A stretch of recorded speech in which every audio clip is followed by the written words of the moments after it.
मी ते शेड्यूल बघितलेलं आहे आणि हा त्या ज्या मीटिंग्स आहेत ना त्या अतिशय महत्त्वाच्या आहेत. मला असं वाटतं तू पर्सनली अटेंड कर. हो हो हो, आपण दिवसभरात बोलत राहूच. ठीक आहे ठीक आहे. श्रीकांत, मला असं वहिनी दामिनी एक मिनिट, काहीतरी महत्वाचं बोलतोय. श्रीकांत, ह्या दिशा प्रकरणानंतर आहे ना आपल्या कंपनीची इमेज जपण्यासाठी आपल्याला गोष्टी जरा वेगात कराव्या लागणार आहेत. म्हणजे आता हे मी जो प्रपोजल पाठवलंय तुला ते जरा एकदा बघून घे. ही डील क्रॅक करणं खूप महत्वाचं आहे. तसं मी मोहनला सांगितलंय, तो पर्सनली या सगळ्या मीटिंग्स अटेंड करणारच आहे.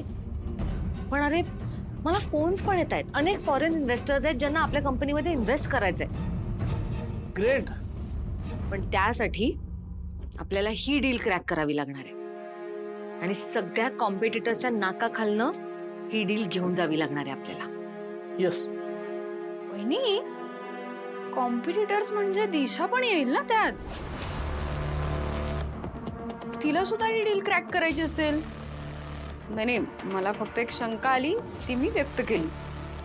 तेवढं कळतं मला, इतकी काही हुशार नाहीये मी. हुशार नाही, सॉरी इतकी काही ढ नाहीये मी. पण तुझं बरोबर आहे दामिनी. दिशा सुद्धा ह्या कॉम्पिटिशन मध्ये उतरण्याचा प्रयत्न करणार आणि स्वतःच्या पायावर धोंडा पाडून घेणार. कारण किर्लोस्करांची कॉम्पीट करावी इतकी तिची लायकीच नाहीये.